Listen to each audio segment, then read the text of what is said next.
Ladies and gentlemen, welcome to Week 7 of the ESL MKX Pro League. My name is Dustin Kane, and joining me, as always, is Evan Hashimoto. Thank you, sir. We're almost done. We're almost done. I don't know what that And it's me being legitimately sad. We've had some really good matches this season. Hey, It's true, we are almost done. Less than 2 weeks. Yeah.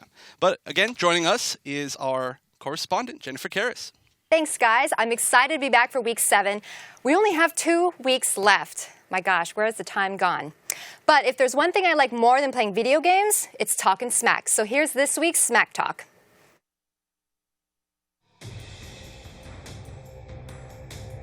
What's up, guys? It's CR Dragon here. As you all know, I'm going to be playing Yomi Slayer first round. And this guy, this Yomi dude, cannot block for the life of him. I'm not sure if they teach Yomi how to block, but this guy somehow doesn't. So I even marked the block button for him. I'm going to send him this Yomi controller. Hey everyone, it's CR Wound Cowboy here. My main character is Shinnok, and I will be fighting CR Sonic Fox, my teammate. So, you know, we live in a land of aliens, Molinas, Devora, you know, top tier characters. So I think we need a low tier hero, and I think that can be me. So I'll be bringing Shinnok, and Sonic Fox is the best, so just in case, I need to be able to catch him off guard, and I think I have someone to help me do that. What do you think about that? Alright, sounds like a plan. Representing them low-tier heroes, my man! I feel like I didn't just hear that. Oh, you heard that. Okay. You heard I guess. that. Well, you know, for all your low sodium needs, make sure you follow us on Twitter at ESL Mortal Kombat, on Facebook.com/ESL Mortal Kombat, and you can rewatch any of the matches on our YouTube channel, YouTube.com/ESL TV. Gentlemen, tell us about today's bracket. Let's take a look indeed. So we have CR Sonic Fox versus CR Wound Cowboy, Noble Gun Show versus Orbit Hayate, Scar versus Yomi Forever King, and Yomi Slayer versus CR Dragon. In this first match, Sonic Fox back in top 8 this week against the low-tier hero. Did I hear that correctly? The low-tier hero of Shinnok, Mr. Cowboy. Yep, and then Noble Gun Show versus Orbit Hayate. Both of these players desperately need these points. They need to be making top 2. They do, without a doubt. I mean, they still can make it into finals, but they need these points. And that should be a fun match to watch, yes, too. Absolutely. And then Scar versus Yomi Forever King. The points. Look at the points on my man, Scar. Oh, yeah. You know, despite the fact that he has 230, he still is not guaranteed for finals. And then Yomi Slayer versus CR Dragon. Slayer is trying to climb up and get to that 6th place spot, which Forever King is holding right now. Yeah, and that is a match that we've seen quite a few times within the past few weeks. We'll see if Dragon's little labeling right there will help teach Well, they Slayer played how to twice, and Slayer's kind of gotten blown up both times. He has. He hasn't been patient enough, but, I mean, at that point, a top player should be labbing the matchup and come back stronger. Yeah, I mean, especially in Slayer, because Slayer is the type of player to lab up. We've seen him bounce back. We've seen him defeat Sonic Fox offline. And online. So, I mean, come on, man. Do it for SoCal. I know, he's got to play more solid. But he's not even from SoCal anymore. Remember that. That's right. He's It's SoCal Regional. Born and raised in Atlanta. You know what I'm saying? Yeah, thanks, Slayer. All right, get out of here. All right, first match here, Sonic Fox versus Cowboy. This is a match that we saw so much in Season 2. Kind of the classic for Season 2. Classic indeed, but we haven't really seen this so much in Season 3. Wait, what are we seeing here? What? Oh Is my this God. a pretty this lady is for me. mirror? This is for me. Right here. All right, well, Cowboy in his Smack Talk video did say he was going to go Leatherface, and I guess Sonic Fox is watching because this is a Leatherface mirror. Maybe that's what he meant by low tier. Maybe, but I mean, I don't really think anybody is considering Leatherface low tier right now. I could definitely be wrong about that, but Leatherface is a strong character, and this is an air chainsaw. This is my man. Let's go. What are we watching here? Is this a fighting game, or is this like, I don't even know. Okay, so this is pretty lady variation of Leatherface. This is the zoning variation of Leatherface. He has so many options to throw the saw. He can throw it low just like that. He can throw it upwards just like that. He can throw it straight. He can throw it downwards from the air. He can throw it straight from the air. He has options. Yes, a lot of options and really good combo potential right now as Sonic Fox has Cowboy in the corner. Lets off the pressure a little bit. All right, they're using that. Plus. Yep, EX up saw. Close the chip here, just going to zone him out. Good choice. And that back two is a huge part of his zoning game. He does have a relatively fast, low projectile, but that back two is a very fast, far-ranged overhead. So you can't just sit there and low block all day, or you'll get clipped by that, get pushed back to full screen, and start it over.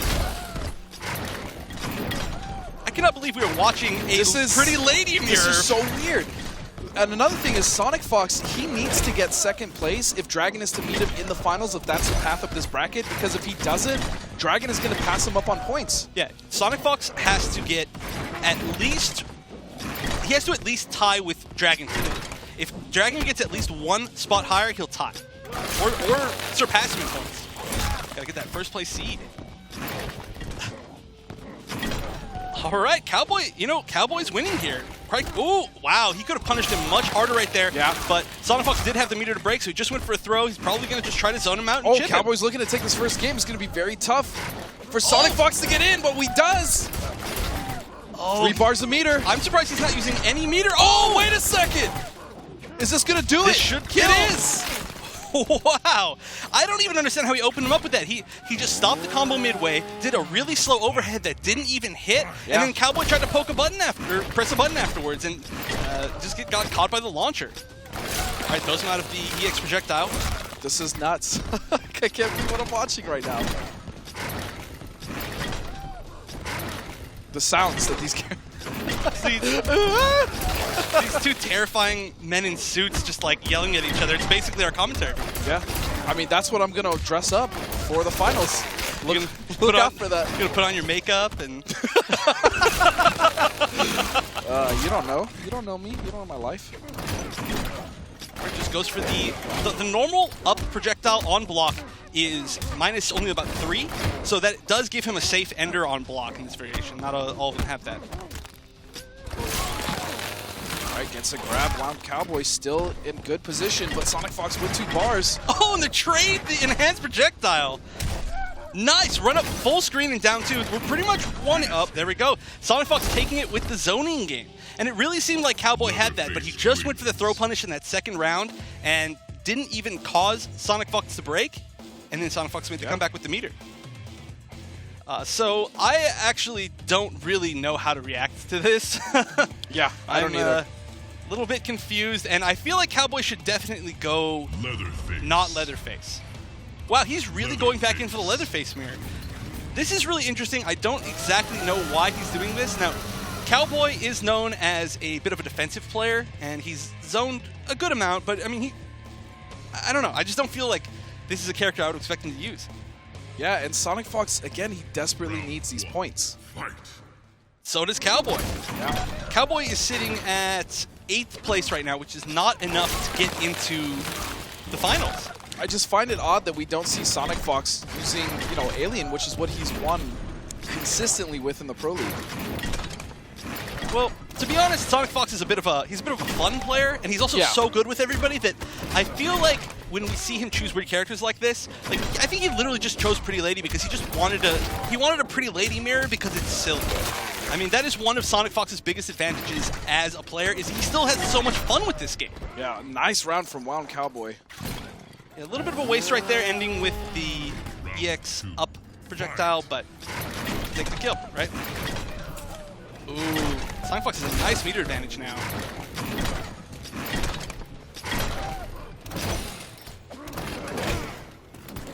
All right, ooh, catches him air to air with the downwards projectile. Oh, nice block on that. Now, low projectile on block is not safe. It's just very barely punishable. Throw is a good option. Could have done a forward one to punish too. Nice block on the overhead, but no punish. Again, using that, the Kodal. I call it the Kodal. It does look like Kodal's overhead sword, actually. That's surprising. Oh, nice grab. Wow. Cowboy is looking to close out and tie it up, and he does. Wow, it's this has just been a back and forth zoning game. Honestly, it's been really wild. There's been chainsaws flying everywhere. You gotta imagine there's some collateral damage here with the chainsaws just hitting the stage. Yeah, that's where they go. All right, so 1-1. I don't know what they're gonna do. Melina. What? Okay, so we did see him pick Melina one time in Season 2, if you remember that. Yes. Who did he use him against? Or her against? Toxin? Toxin is what my brain is telling me, but it has lied to me before. Many times. Yes. I think it was Toxin and he lost her. Maybe that was when he used Tremor. But okay, one way or another, he used Melina one time in Season 2. Didn't play her too much after that, but he's definitely going to need to know that matchup, considering Foxy Grandpa is the #1 seed out of EU. Now this is an interesting choice. Teleport will definitely work, although it might get caught by the upwards. That could have been a bigger punish as well from Cowboy. Yeah, I haven't seen Cowboy do too many big combos. He's mostly just been playing this character defensively and zoning. But that being said, he's doing a really good job right now. He is. He is one of the best at space control in the entire scene. That's also why he plays characters, you know, like Shang, like Shinnok. It fits his style so well, and he really maintains it beautifully. And now he's doing it by throwing chainsaws. Who would have expected? Nice block, just down 2 punish. That's Again, all another down 2, yeah. But I mean, in that case, he was fine. But earlier, he definitely could have got a lot more damage off of that. Yeah, he can. I think he can down 1 and then continue the juggle. That's a guaranteed punish. Or, you know, you can neutral duck the side coming afterwards. Kind of just time it right, get a full combo punish every time. Nice interactable there, and still. Oh, EX roll. Ooh, that was a drop. Pretty garbage combo that he was trying to do right there. Wow. Hey, no, to be fair, I mean, it was not characteristic of Sonic Fox. That's true. There we go. That was much better, although he didn't. Whoa, what was that? Just teabag. I think he was buffering. I don't know, but Maybe. definitely looked like a teabag. All right, but at the end of that last combo, he didn't get the nice full damage. block. This teabag tech is working. All right, getting the kill. Cowboy with yet another game. Chop it off. Woo! Ooh. Yum.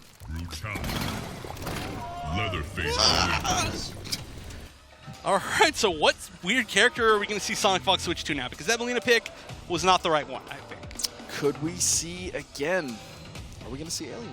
I think he should just pick Alien at this point. Alien, or how do you feel about Cassie? Leatherface. I don't know how well Cassie would get in on the zoning, but you know what? I think Cassie's okay, especially if he chooses Hollywood. Yep, because instant air guns will challenge the chainsaws extremely well. And if he gets in once, I mean, he can play his Cassie. Fair.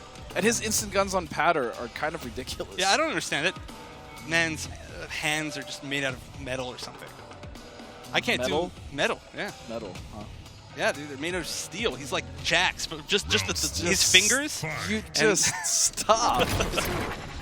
Oh, that was a bad whiff. I think that could have been punished actually by Sonic Fox, but Cowboy's gonna take the advantage right there and get some space to zone. Nice. Again, we kind of talked about this when he chose Aaron Black against Slayer. I mean, Fox is in a very good position, and he could just be testing out his characters, trying to see what's going to work for the finals, but... That was beautiful armor right there, armoring through the gap in that string. That didn't used to have a gap, it was guaranteed chip, but they added it in the last patch because, I don't know, they just didn't want to see people chipped out for so much damage guaranteed. Nice conversion in the corner. Now Sonic Fox, what? Ooh. No reaction there from Wild Cowboy, still stuck in the corner. Mistimes the armor break setup, and nice throw. This is really good for Wild Cowboy. Ooh, that was a well-spaced back two. So much respect from Cowboy. Lots of little pokes, and that should do it. Yep. I'm not sure if that chipped out or if he tried to move, but one way or another, worked out for Cowboy. I'm sorry, for Sonic Fox. For Sonic Fox. A lot of CM. Yeah, man. I can understand. CR has shown that their talent is ridiculous this season. And last season, and every season. That's why they're the most dominant team right now in the Pro League. Does not block the overhead, but no full conversion by Sonic Fox, just going for the safer route. Again, we've seen this so much before. He is 100% on those guesses with his armor. Oh, that was so sick. There we go. Guns right over the chainsaw. That's why I'm saying I feel like this is actually a good pick. Yeah. I mean, it may not be in Cassie's advantage, but without a doubt, it's the character. This might actually be the character that he's most comfortable with right now. I agree, 100%. He uses her a lot. This is the character that if he's trying something and it's not working, Cassie he just goes to the back of his mind. You know what? That's the character that I'm just gonna absolutely just feel comfortable, 100%. Yeah, and I feel that she fits him perfectly. Actually, she's one of my favorite characters that he uses. Or I guess she is my favorite of his characters. Well, here's your other favorite character on Oh, screen. yeah. You know what I'm saying? You know what? Leatherface was a little bit too Shinnok. strong, so we had to go back to being a low-tier hero here. I don't know. Again, I don't know what he was referencing. I know. I'm just going to hope he was referencing Leatherface. But, all right, so they both tried out their wild stuff. We're 2 weeks.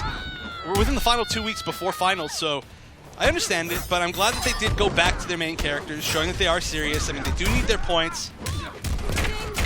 They need, especially Cowboy. So he's at 105 points. Currently, the top 6 is at 145. So he needs to at least get. He has to at least win this match to qualify. Oh, nice. To stay in qualification spot. I like that hit confirmed there off of the jump Sparks.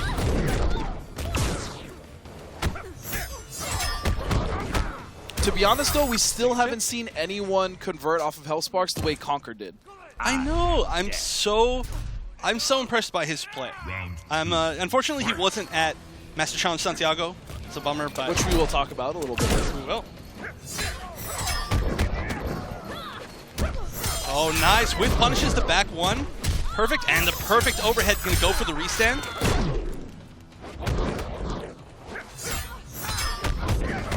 Nice, taking those plus frames. Again, I really like the spacing from Wound Cowboy. Ooh, just going for the meaty OTG right there. Trying to bait Sonic Fox to jump, I believe. And oh, one more hit here. One more hit. And Cowboy is going to take the first game of today. Wins. Flawless victory. So Sonic Fox again going out first round, surprisingly. That's really huge. Sonic Fox, he needed these points. He did, but I mean, Like Cowboy, he's okay. Let me explain what I mean by that. He's already qualified, 100%. But that top seed, if he gets the second seed going into the finals, that's going to mean that he is going to play EU's top seed, which is Foxy currently, much sooner than I can guarantee you he's going to want to. yeah, him versus Foxy is always a really crazy match. That was, of course, Grandfinals at EVO. So I'm sure he would much rather stay on the other side. And Dragon is now in a really, really good spot. If Dragon wins his first game today, he will be tied for first seed. And that will be the first time that anybody has even tied or beaten first seed ever, as far as I know. Yeah, that's kind of huge. All right, we are going to be right back. Stay tuned. Don't go anywhere.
Everybody, welcome back to the MKX Pro League Season 3, North America Week 7. I'm Joshua Gray stepping in for Dustin Kane. He's feeling a little bit under the weather. Hope he's going to feel better a little bit later.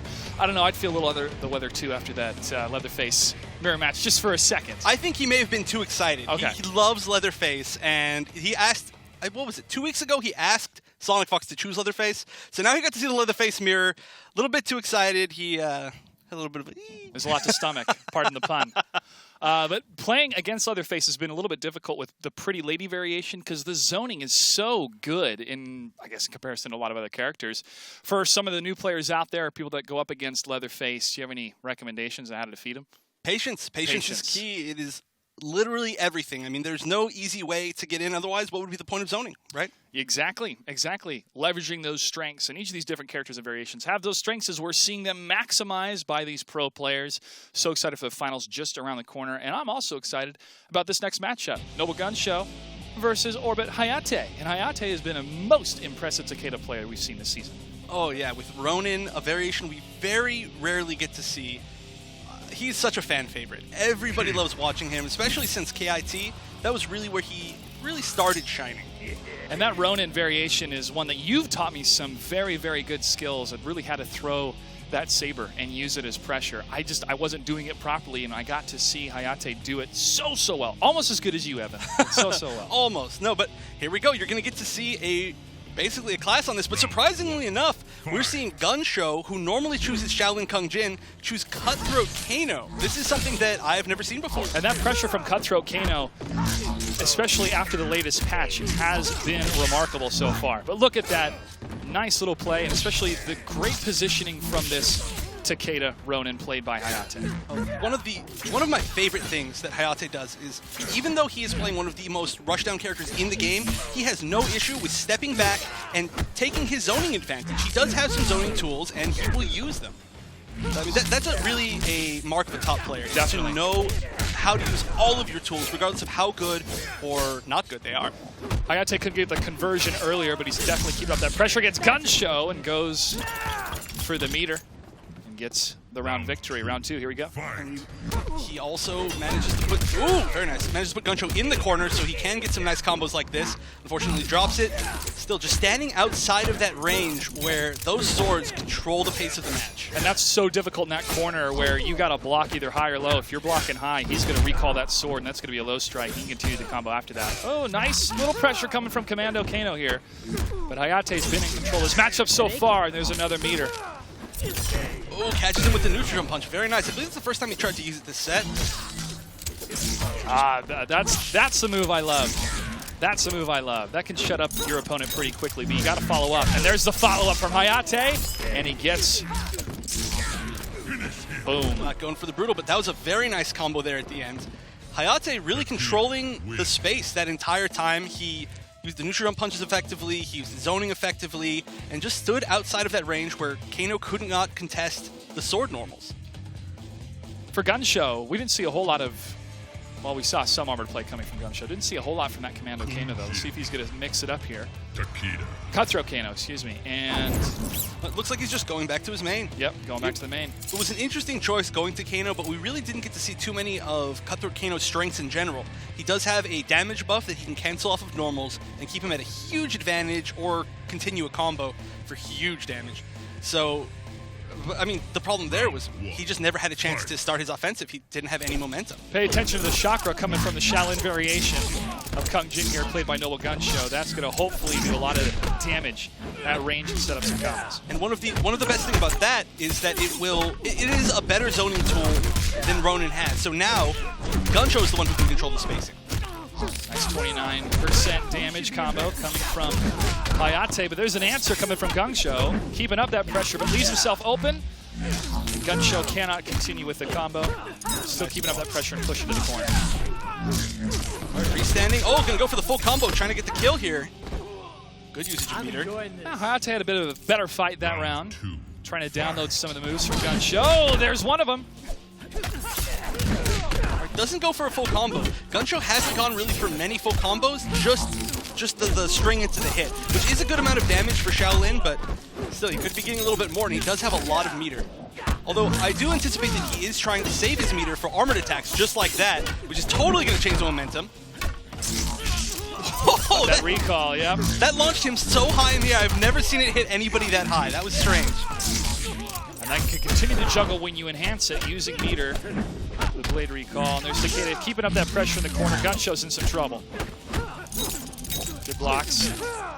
Nope. Ooh, whiff punishes the down one, but he didn't get the full combo off of it. And just clipping him with the forward 3 for the kill. And wow, I just don't see Gunshow dealing with this pressure well enough. Now, Hayate, you're not seeing a lot of conversions with some of his hits, but he's able to keep striking and keep on the offensive, and that's pushing his opponent to the corner. And once he has him in the corner, that blade recall was gorgeous, as you saw before, and that's really making a difference here. That was it. Came out so fast. And yeah, there aren't a lot of huge conversions by Hayate in a lot of situations, but I believe that that is an intentional choice, which is, you know, something that people will do a lot with pressure characters like Ronin. Just take him to the corner, control the game the whole time, get a little bit less damage, but, you know, just keep the pace of the match in your favor. Fight. All right, so going back to Cutthroat Kano. That did not work out at all for him, but I just have never seen him play this character. I'm very interested here. Yeah, the reflect coming from Takeda when he throws those knives. Hayate is reading what's happening, and look at that overhead straight into the blade. And nice armor. Going to continue to punish. It was a good 29%. Meterless. That was an interesting mix-up he did right there. He threw the sword down, instantly recalled it, and did an overhead because he was making Gunshow think that there was a low coming from the sword recall, but he just went for the overhead. It was very smart. Well, that technically wasn't meterless before. He had that armor move, and that's really just knowing his opponent. But, oh, again, the down forward 3 armor. And that armored move will be safe, and whoa, that hit strangely. Wow, the double sword hit didn't hit 2 times. No, it was, Gunshow was already over Takeda at that time. Right, it would have killed if he wasn't at that spacing, so that was very lucky by Gunshow. Ah, here we go. Knockdown, nice bait on the armor. Beautiful. Like you were saying, we haven't seen too much armor from Gunshow, but he's starting to use it a little bit more this round. Hayate's already adapted. Get out of that blade. Okay, there's your opening. Hayate just continues then with the overhead. The back 2-1 and continues the drive, and he is 1 round away from taking this 3-0. Gunshow he has to make some really strong adjustments right here. Oh, and there we go. That's the first time we've seen him successfully hit a mix-up, which is the biggest strength of Cutthroat Kano. 11 hits, 38%. That is going to put a mark against Takeda. Oh, however, uses that armor to no avail, but goes for the high attack, then the low. One of my favorite attacks coming from Cutthroat Kano. And one of the biggest disadvantages that the buff that allows him to do so much damage is that he loses life over time as he's in the buff. So even though he did do a 38% combo, he lost about 10% of his own life. Can he close it out? There's the armor attack. Oh, this should be it. There's the meter, and that's it. Hayate will take this match 3-0. Noble Gunshow could not compete against the overwhelming attacks coming from Takeda with Kung Jin, with Cutthroat Kano. Unable to do it. Not surprising. Hayate, known as probably the best Ronin Takeda, that is some pressure, man. That is some pressure and mix-ups, and he is a player that creates his own setups, and you have to play against him to know how to play against him. Yeah, definitely. He has really pioneered the character himself. So I'm always so impressed with this play. I love watching him. Yeah. And he is patient enough during the attacks coming from Noble Gunshow. He knows when to open up, and this move right here, he's already over the blade. He's standing over his own blade, but he knows the hitbox for the blade when it goes up. And this completely turns around the matchup, and Hayate is able to secure another victory against the Kung Jin. But again, look at just his great usage of meter with Takeda, and opening up, dashing forward, going for the overhead and then the low. That is the bread and butter coming from Takeda's Ronin. He is maximizing his potential. He is, man. He is just so comfortable with his own character. I don't know. I'm excited to watch this next match too, the Cowboy vs. Hayate. But before that, we still have some more games in quarters. Scar and Yomi's Forever King is going to be joining us in just a sec, as our admin Brendan is going to start inviting them into the lobby. A huge shout out to the ESL admin team. They do a fantastic job to make sure all the cups are as smooth as possible. Evan, you're a part of that team as well. I am. And because of these teams, we are able to bring the top 8 to you live. After Scar and Yomi Forever King, we're going to have Yomi MF Slayer versus CR Dragon. A lot of good matches today. Yes. Funny enough, little story. A lot of you guys that are familiar with Yomi Forever King, he had a bet during 2015. For the rest of the year, he had to call himself Burger King. And DJT has not dropped that yet. I think he still likes that Nam Clement shirt. It's a good name. But yeah, it was a bet against Wound Cowboy. They played first to 10. I think it was 10 money match, but it wasn't a money match. The stakes were change your name for the rest of the year. So we could see a rematch of that. We could. Tonight. We definitely could. And I think the only thing that needs to be on the line is points and prize money. These matches are so crucial now into Week 7. We only have one more week after this to determine which of the 16 players are going to be joining us in Burbank. Now, we do have a Latin American player that has been confirmed, and Jennifer will tell us about him a little bit later today. But it's exciting to see. Now we're starting to see the points and starting to see who's going to make it, so you definitely got to get your tickets. mkx3.eventbrite.com. There are so many more surprises I would love to tell you right now. I would love to divulge everything, but I can't. I cannot tell you everything contractually. That's why you want to buy your tickets, folks. I can't tell you everything. That's how cool the surprises are. That's the pain that we had to go through all of last season. Like, oh, there's so much going on that I just want to tell you about. I want you guys to go. I would go if I wasn't already going, of course, but I want everybody to go. All of my friends, I keep telling them, come on, you need to buy your tickets. It's going to sell out. I think I must have had seriously like 7 of my friends not get tickets because they sold out. And they're like, oh, Chef, where are the tickets? I had about 12 people email me about a couple days before the event going, hey, we want to go. Sorry, it's sold out. We have max capacity. And right now, I hope you have max capacity to watch Demolition Sonya versus the Blood God, Kotal Khan, with 2 expert players, Scar and Yomi Forever King.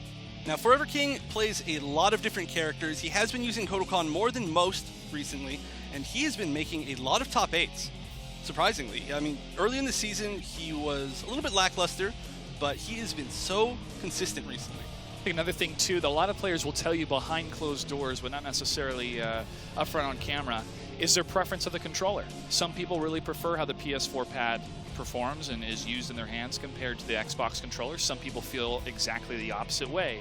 But for a lot of people that were wanting to compete on PS4, I think this made a difference for some of those players that are very keen to the local scene, especially Yomi and especially some of the other guys we've seen in the top 8. There we go. Now we got some movement from our players for the character selection. All right, so we are going to see Demolition, I believe that's Demolition, against War God. And this is a matchup that we saw last week where Mr. Aquaman managed to eliminate Scar. Yeah. So very hard fought, though. It was. That was a great set. I loved that. It was one of the best of the season, I'll have to say, too. Especially, again, how Scar is able to use those grenades in so many ways you never thought possible. And here we go. Opening move coming from Yomi Forever King. That's going to get some meter. Yeah, Scar is a player just like Hayate, where they have really created their character. Without them, there would be half the tech that there is out there. Sword throw and a grenade toss for the trade, but that continued pressure from Sonya Blade. Oh, nice block. Big punish. Oh, no! Just did a standing 4. I think he tried to do back 1-4 maybe. I'm not sure, but no punish. Regardless, Scar's in a great position here. Nice block by Forever King. But you can only block so long. Round victory for Scar. Round 2. But don't count out Yomi Forever King just... Ooh, instant air dive kick. Oh, and this is a bad position for Scar. He has no grenades, stuck in the corner against War God. This will be tough. He does have armor here if he wants to use it. Low sweep in that overhead, causing Scar to have to mix up his blocking, but uses a special move to get out of it, and he's right back into the corner where Yomi Forever King wants him. Ooh, trading the air-to-air. Both of these characters have some of the best jump attacks in the game. They stretch those arms out as far as they can.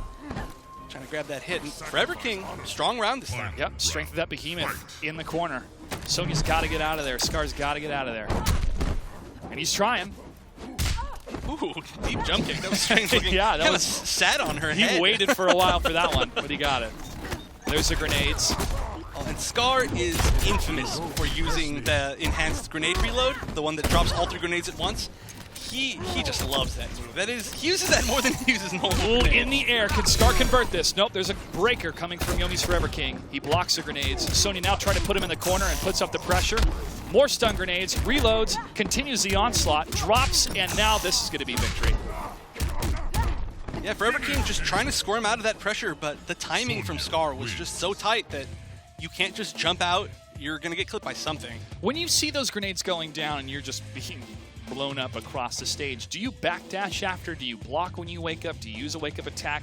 How many options run through your mind when you're in that scenario? Generally, I just pray. No, there are tons of options. It's a huge mind game. He has... Okay, so the main mind game is that he has the chance to blow them up early or late, so you can either jump out, but then you'll get hit by the early one. You could backdash out, but you get hit by the early one. You can block, but then the late one will allow him to have advantage. It's something you really need to lab. And oh wow, Alien. Alien choice coming from Yomi Forever King. A lot of people have plenty of comments about Alien right now. We're seeing the best of the best players use him to their full advantage. Sonya putting up some good assault strikes, trying to push Alien to the corner, but Forever King's got an agenda of his own, using that acid. Now, Forever King has only used Alien one other time in a top 8 broadcast, and that was against Sonic Fox, and he was, I mean, to no offense, kind of blown up, honestly. Yeah. So I'm interested to see him use Alien against a player who is not Sonic Fox, and this is a matchup that we've seen Scar fall to many times in the past, although, again, that was Sonic Fox. As you were. Alien's definitely a character. You have to memorize the tail movements. You have to know not just the start of animation, where that tail is going to go, and once you can understand that, you'll really start to get how Alien works and performs, especially going against them. Here's some grenades coming from Scar, 27% on that combo, and he's going to back up out of that acid. Up in the air again. Great conversion by Scar, taking the reload.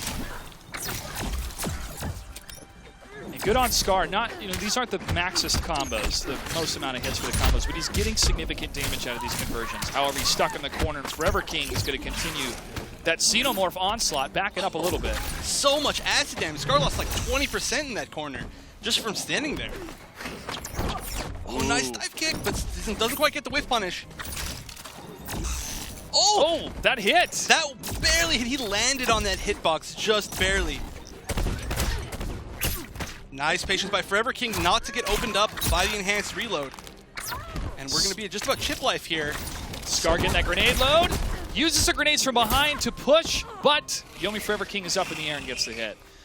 This is that balance on Demolition Sonya, relying too much on the grenades, but Scar, being so good as he is adapting to Alien's play coming from Yomi Forever King.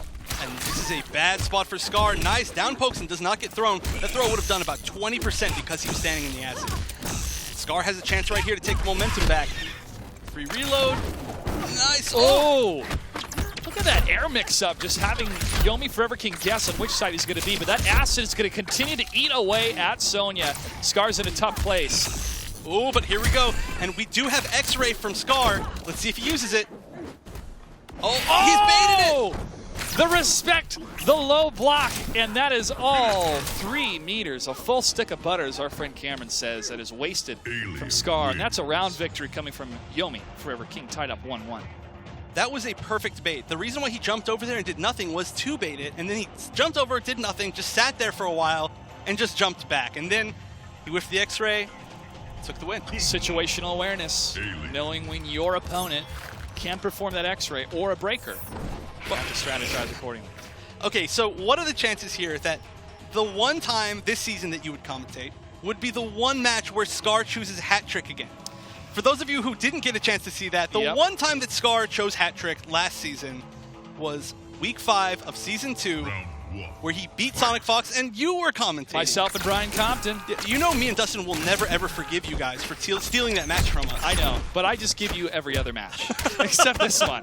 And Kung Lao is in trouble. Scar in the corner. That Xenomorph tail, that Alien, really driving the damage against Kung Lao. There's a couple pokes to try to get out. And there's that Hat Trick. Gets hit by the overhead again. Scar not blocking the mix-ups effectively. Nice, gets under. That was a beautiful punish. And that is the perfect way to punish those air acid shots, is that you run underneath, and he floats in the air for a little bit as he's shooting the acid. So just get a free punish. Wake up armored attack coming from Scar. He's now pushing up against Kung Lao, almost even on the health. And there's a return. Oh, no conversion. All right, he could have taken the win there. Nice break by King. He wants this. Get out of that acid, Scar. Get out of that acid. And he's trying to... Oh, beautiful! Beautiful jump! Kick to the face. Take that. He played so safe and so defensively that entire round, and he took the one risk right at the perfect moment. That's called conditioning. Just make your opponent think that you're going to play in one way and just do the opposite thing right when it counts. It makes these players the best in the world. There's a wake-up attack coming from Kung Lao, or a spin at least. Now, reversal spin does, I believe, punish the normal flip, or maybe it's just EX spin, but there are punish options on the normal flip for Kung Lao. Armor attack causing the statues in the corner to crumble. Exactly what the Xenomorphs want. Destabilization of the civilization. Ooh, we're going to see some pressure. Hat calls back, but Alien had already moved. Oh, he can't get a full conversion because his hat was off. That hat trick, though, he's going to need it. Oh, he blocks. He ducks right under the kick. Nice blocking by Forever King. We're chip life here from either player, and the throw will take it. Scar again going to hat trick in a situation where his absolutely dominant main isn't working. So this is definitely the stars are aligned, trick Evan. up his sleeve. The stars are aligned. It's something to do with me sitting at the desk and Scar switching a hat trick. I think Scar really wants you to see hat trick for some reason. Possibly. Kung Lao is a phenomenal character. Maybe it's a sign you need to learn this character. Maybe. Maybe. Haven't really messed around with him too much. I've been playing a lot of Melina lately. I know you love your Melina. I am. She was my main in MK9, and after watching Foxy Grandpa, I said to myself, I got to return to my roots. Here I am. So it's great to have a triple threat of Katana, Takeda, and Melina, and seeing these different character choices coming from the pros shows that you can't just stick with one character or one variation the whole time. You got to be adaptable. Yeah, I mean, it really depends on who you play and how you are as a player. Exactly. We do see players like Hayate stick with one character, one variation forever, but we also see matches like this, where now we have Forever King going back to War God. He has switched into, he switched and then switched back within one set. We've seen Scar switch, and then if he loses, I'm sure he'll switch back, but it's a very interesting mind game of character switching. So at this moment, with this amount of health left, Yomi Forever King is a little bit desperate, but he doesn't want to use any meter here, correct? Correct, unless he's very confident that he can make all the right reads, which is something that Sonic Fox generally does. And that's something that Scar can be thinking about too, is like, oh, I can play it safe, he's not going to use any meter, and all of a sudden he does, and there goes 30% of his health. But Scar does take that round into round 2, Yomi Forever King. So Scar's on match point now. Yep. The hat trick pick working out. Dustin will never get to commentate a hat trick match. Back in the corner, Kung Lao, Scar. Full conversion, very nice break. Ooh. Wow, managed to barely catch him out of the ground with that teleport. So like half of his body was going through the ground, but that sword stopped him. Just cut him in half. That's how it works. Forever King's pressure is just unrelenting in the corner, and there we go. That's a situation where he thought, oh, he's not going to wake up because he has such a life disadvantage, but he did. Very nice mix-up right there. What he did was standing 4 into the low hat because 4-4 is normally an overhead. He continues to string. Oh, this should be the keeps kill. up the pressure, and he gets the kill. Scar secures the victory, even though he was way behind. And that is exactly what you were talking about. No life left. It seemed like, oh, okay, yeah, he's going to play safe, and it was the perfect choice because he was confident in his choices, confident in his mix-ups, and he clutched it out with that mind game. And I think that really works for Kung Lao because of that punch string. He's still going to keep up the pressure, even if he tries to wake up out of it. If he could with armor, then maybe he would have broke through it. But Scar continued with those attacks, and then just transitioned into the hat again, and then was able to take it. So, well played by Scar. Yomi Forever King. Still well played by him. Congrats on making it to the top 8, but we're not going to see any more of Yomi Forever King tonight. We will see Scar a little bit later. Let's take a look at the replay and some of these great grenade moves coming from Demolition Zone. I'm just surprised at how many counter picks we've seen tonight. There's so many more than I think we've seen all season. A lot of top players choosing a lot of different characters. I'm going to need somebody to actually give me like a character count of how many we've seen tonight. I'll try to count that up during the break. But again, this is the second time that we've seen Alien, and although his Alien did do well, it did ultimately fall again. Look at that jump above the tail. The fractions of seconds needed to accomplish that is phenomenal. Continuing that pressure again. Look at the health difference. Yomi Forever King trickling down. Scar's 2-3 hits away. Oh, that was beautiful. And comboing into the hat both times. Tried to get the brutality at the end, but that was, man, that was a great comeback. It definitely was. I know our friend Brett has been playing hat trick a lot, and I'm sure he's very excited to see that. If there is one thing that you think Yomi Forever King could have done differently, especially in those last moments, what would have been? Honestly, don't be in the corner. don't be in the corner against Scar. No, I mean, his blocking was very hard to block that. That's a setup not a lot of people use. It's just kind of a theory-crafted setup. You don't get to see it too much, so honestly, he maybe just should have armored. There are a lot of safe armor options from War God Kotal Khan. Would have liked to maybe see that if he did have the meter, but I don't know. It's really tough to say when you're playing against a player like Scar. It really is. And hindsight's 20/20, obviously. When you're in the corner and you're trying to block against Kung Lao and you have a hat waiting behind you, ready to appear, it's tough. It's tough. So Kotal Khan, though, is a phenomenal character to watch, especially in the hands of Madsen over at EU. So I would love to see a Yomi Forever King versus Madsen mirror match one day. But we're getting ready for our next matchup. That's Yomi MF Slayer versus CR Dragon. More Alien and Kung Lao action coming at you. Yeah, it's exactly what we saw, but not exactly what we saw, because these are going to be two different variations. Tempest for Slayer. Now, this is the first time that he's going to be using Tempest in an ESL top 8. Normally, he just goes for Shaolin Kung Jin. And then we have Tarkatan for Dragon, the pressure-oriented variation. Ooh, and Dragon starting off strong, taking him almost all the way to the corner. Now, we have seen these players play before, and it was very one-sided for Dragon. Slayer has had a bit of an issue on defense. Well, hopefully the Kingslayer can change that around. But this Tarkat variation coming from Dragon, catching Kung Lao in the air, continuing with the meter, over 30% combo. He is dominating right now. It's only round 1. Yep, he's going to go for the knockdown right here. Oh, wow, he's going to use the meter. He's going to put... Oh, wow, that was the kill. I misjudged that. All the way. Now, Dragon tends to always use his meter if he has it. He doesn't like leaving anything up to chance, and that variation does build a lot of meter. Tarkat and Rekkas build individual meter for each one used. Every time you hear that swipe, that's going to build. Kung Lao's got him in the corner, but there's a good forward hit coming from Alien, but Kung Lao, again, with that dive kick, now with the hat, continues to push. And Slayer just backing up. He does not want to be anywhere near the corner. I think that's a great choice. Even though he is playing a character that excels in the corner, being in the corner against Alien is never fun. There's some damage now coming from Slayer, and he goes down during the armored attack. And I'm surprised that Dragon decided to use any meter right there. Yep. Again, we're going back to that same topic. Somehow, it's the ultimate commentator's curse. It's going to happen for the rest of the night, but he just wasted it, just died right there. Now he's going to start off with no meter and Slayer with all the meter. And there is the changeover.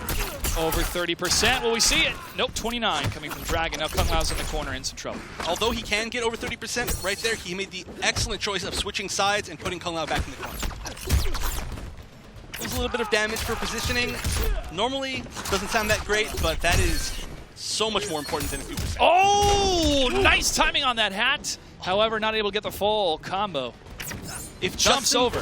If Dustin was here right now, he would say, Slayer is the #1 conversion artist in the scene. He says that every time we play, or we see him play. So that's what we saw right there, but wasn't quite enough. Well, kiss of death. He could not convert Alien to the Shaolin. That was a kiss of death coming from that Xenomorph. It's learning from Katana. Cow. Katana had kiss of death, right? Sonya Blade. Was it Sonya? Oh. Yeah. Yeah, you're right. Wow, I think I'm about to be blown up on stream chat. No, it's all good. It was that pink. It was that pink right. flame. Right. Then for Cassie, she has like a lighter. There's some sort of flame effect out of her hand. It does that. She does like 8 things in her X-ray. That's just overkill. She does. That's what makes her so good, man. That's Special Forces. That was my faction when I joined back in the Fatal 8. And I maximized my experience, so I switched over to Brotherhood of Shadow to match my purple with my Melina. Ooh, all about Brotherhood of Shadow. And Brian Compton went, "Welcome to the Brotherhood," when I told him. All right, here we go, folks. Dragon in the lead. Sticking with Kung Lao. All right, trading air-to-airs. Now, when you trade as the first hit, neither player gets the first hit advantage bar of free meter. It's the next person who gets the first true hit that isn't a trade. And that's going to be Dragon. Very nice. Using the low tail to get underneath the orbiting hat. And as you mentioned before, using that meter, even at the beginning, to get that extra damage. And there's going to be over 34%. He's going to keep up the pressure, but Kung Lao has an answer to that. It's called a wake-up attack. He's able to sprinkle some damage. Now, Slayer right there, what he did was he delayed wake-up. So he delayed the time that it took for him to get off the ground, saw that the string was already coming out, which is something that you can do very well against that alien string. All right, that conversion artist, we saw a little bit of that there. Oh, it doesn't continue, though. That's one of the hardest things about this game is when they're able to block string, but your last hit confirms. You're like, oh, I could have kept going.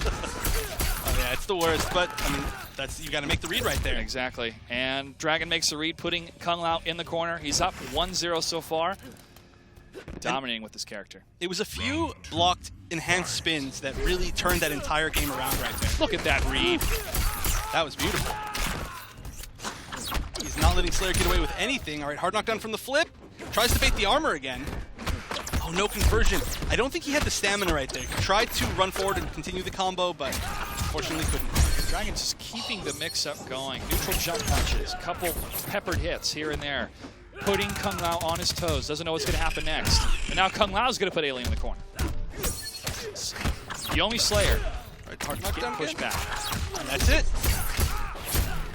So, Slayer.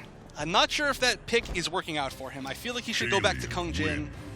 But just overall, his defense, again, it's not as strong as it should be. No, he keeps finding Alien in a couple key areas. In the air, they've traded a number of times. His teleports, I mean, it's kind of hit and miss with a lot of his moves, and I feel that Dragon is just able to continue the onslaught, forcing him to be on the defensive the entire time, which is his weakest point, as you mentioned before. Yeah, and Slayer is a character, sorry, is a player, he's a character. He's a player who really loves mixing things up and being a little bit wild and being unpredictable, although sometimes unsafe. Now, that just isn't working against Dragon. Dragon, as I said before many times, has incredible mental stability, and he will not be phased by you doing something crazy. He'll just be ready for it. There's some opening words coming from the Kung Jin and MF Slayer from Yomi.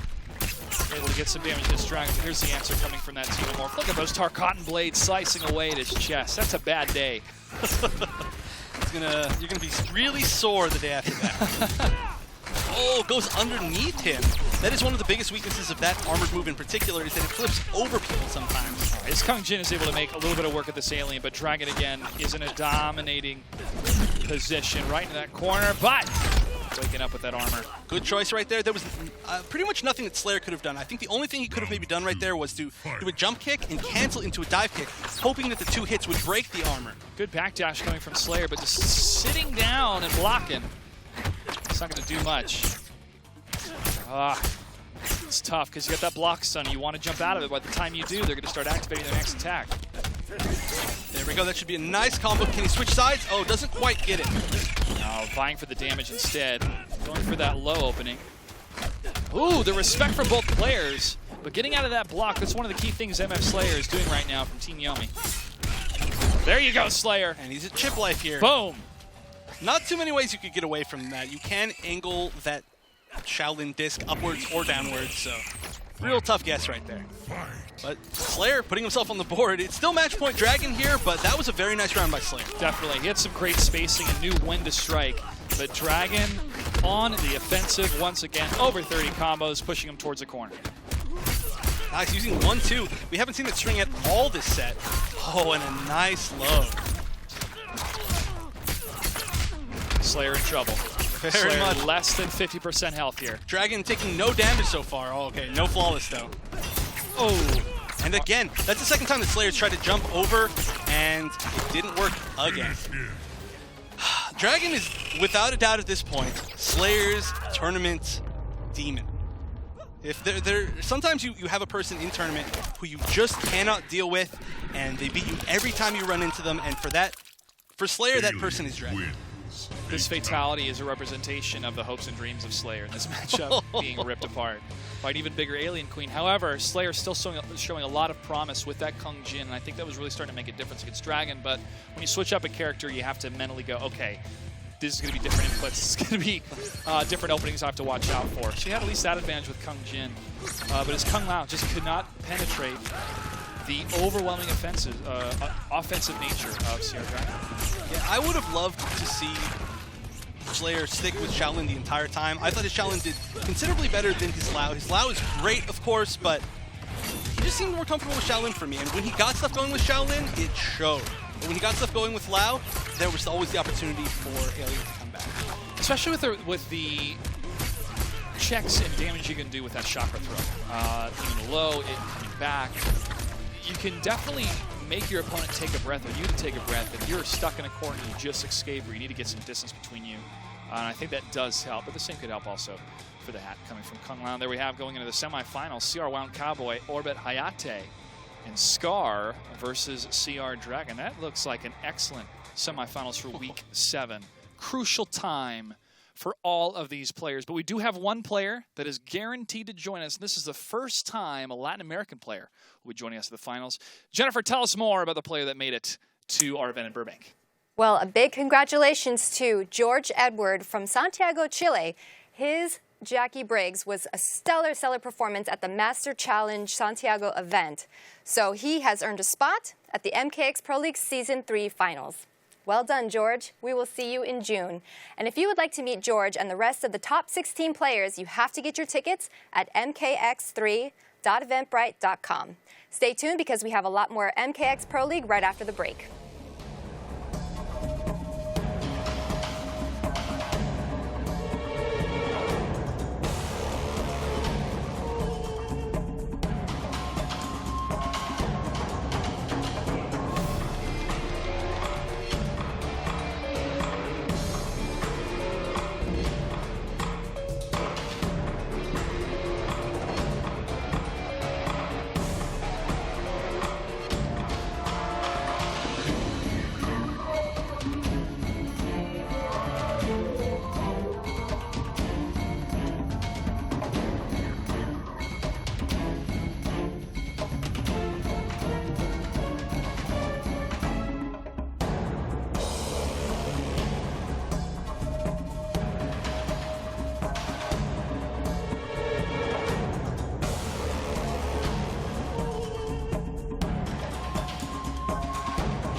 Everybody, welcome back to the MKX Pro League Season 3, Week 7 for North America.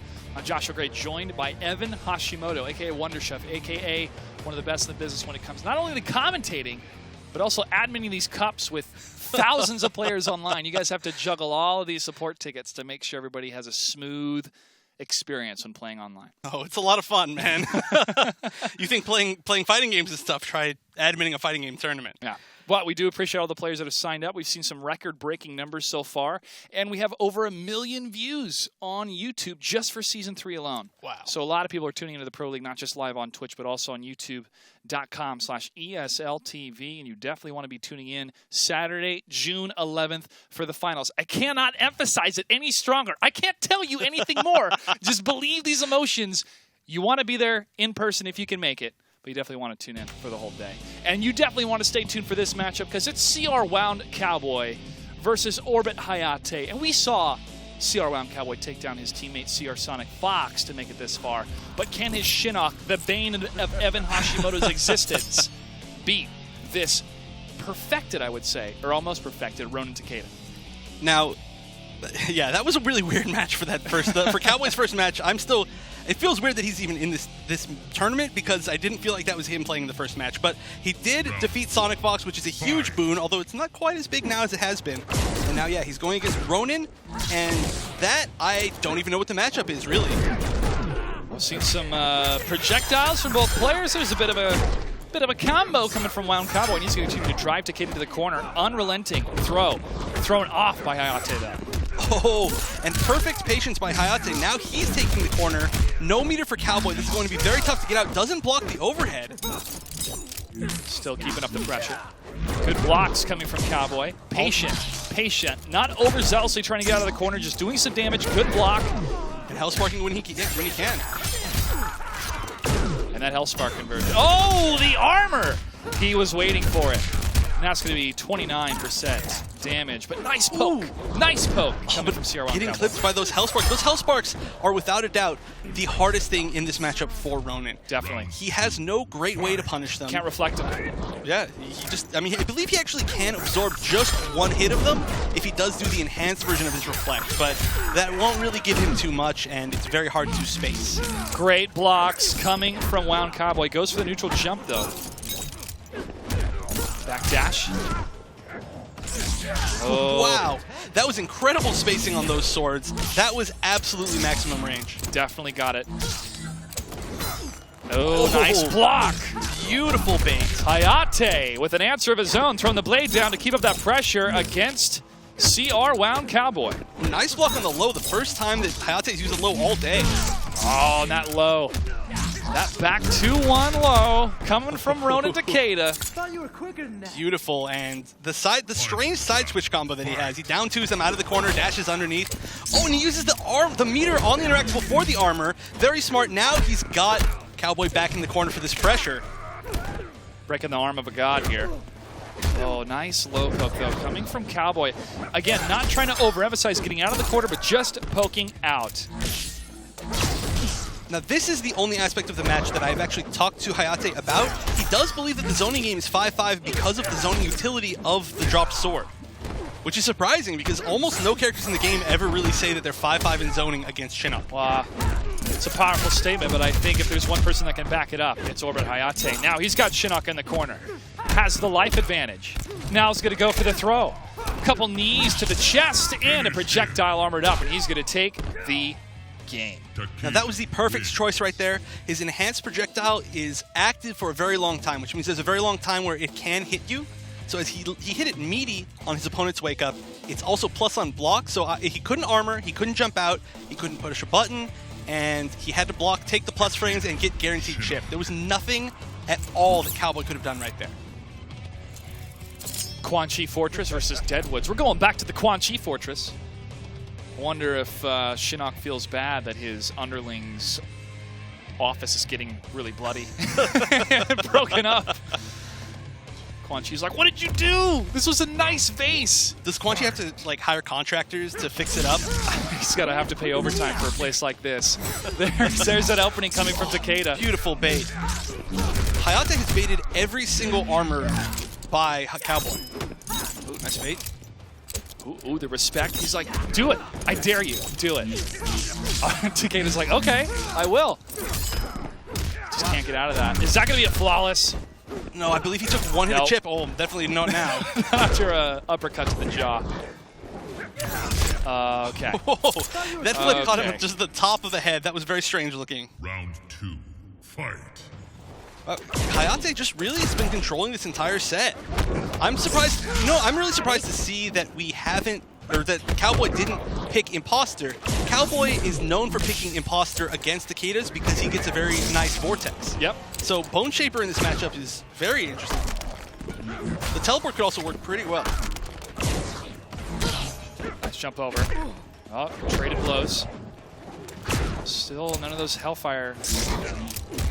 Oh, beautiful conversion. That right there was incredible knowledge to know that he could actually get a conversion off of that low recall. I did not realize that you could right there, but Hayate is the best at his character for a reason. Yep. Character specialist. That's the couldn't convert. That was interesting. Very low sweep. Like that was dropped like really heavily for how easy that conversion was. Yeah. He just didn't do anything. I think it's his spacing. He's really being mindful of his spacing against Takeda right now. Oh, because of that. That's why. Oh no, no conversion up to that. Block it. Oh, beautiful throw. Now this should be guaranteed chip here. Can he do it? Oh, the wake up armor dash from Shinnok is blown away. Almost fast enough to beat that, but that spacing again was perfect by Hayate, and he's 2-0 against Cowboy right now. Cowboy is juggling his spacing and trying to continue his combos, and that's, I believe, why we saw a couple drop combos, because he was just a couple pixels away from landing a couple of those hits. Wow, we're seeing him stick with Bone Shaper. He's not even going to try Imposter. There we go to the Lin Kuei Temple now. Finally getting out of the... You can hide all the blood with the snow. Be just fine. All right, so Cowboy, overall here, he needs to... I think we should start seeing him maybe backdash more, maybe jump back a little bit more, but he's just not getting out of the pressure correctly at this moment. How about we open with a throw? It works. Yeah. That overhead from Takeda. There's a continuation of that combo. Nice jump! Look at that. Reed does not continue, and there's a conversion coming from Wound Cowboy. He's going to push Takeda in the corner. And again, Hayate continuing to bait every single armor move in the entire set. Plus frames there. Oh, beautiful choice of armor again. I think he's actually baited every armor from Cowboy and hit every of his own armor. It's one of his perfected moves. It works so well. There's a continued pressure from some projectiles. Nice anti-air by Cowboy. Oh, watch out. Watch out. There you go. There you go, Wound Cowboy. Nice block. Nice usage of Hellsparks. Hellsparks cover so many different situations that you can't really go wrong with them. Using a bar for the easy conversion off of the overhead. It's going to give him 30%. He's going to poke low, though. Good blocks. All right, that sword is still down. He does not have his sword moves without his sword, but there we go, brings it back. That recall, then bringing it back with the meter brings him 31% damage. That combo, but he trade. It's just such a great reset ability. That down forward 3 that does, especially when it's armoring. Ooh, and one more hit here. Wow, that was so close to not reaching. And that Hellspark, that second Hellspark was coming. The first one came out of the ground, second one not quite. So that was frames away from being an entirely different situation. Match point for Hayate. Oh, there was an opening. However, the block was too fast. And that flip is great at dealing with those Hellsparks, so that was a great choice by Hayate right there. I'm glad we're starting to see him use it more. Yeah, punishing that uppercut from Wound Cowboy with that neutral jump punch. And again, baiting the armor. He is literally at 100% on baiting armor so far. Neutral jump punch again. That's going to take us to 40. 42% on that combo. This could be curtains for CR Wound Cowboy. And the normal scoop. That was an interesting choice. Another normal scoop. A little bit desperate, but that's going to be it for Cowboy. Hayate with that's a surprisingly dominating set. Oh, what is this? Wow. Disrespect. Blade throws, recalls.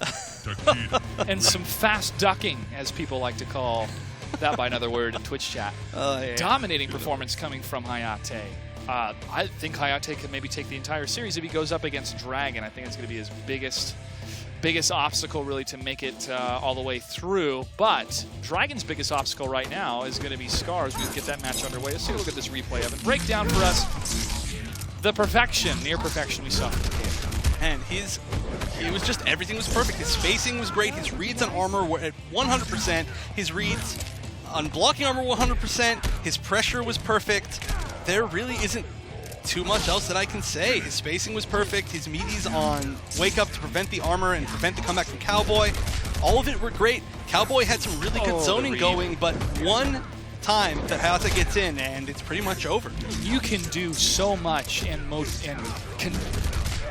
continue with the momentum when you are able to read your opponent's wake-up attacks or to anticipate them. When he jumped to the neutral jump punch, that was another easy 20+% damage he's going to do from that combo. And that can be so debilitating to the morale of your opponent when you're like, here I go! Oh, that didn't work either.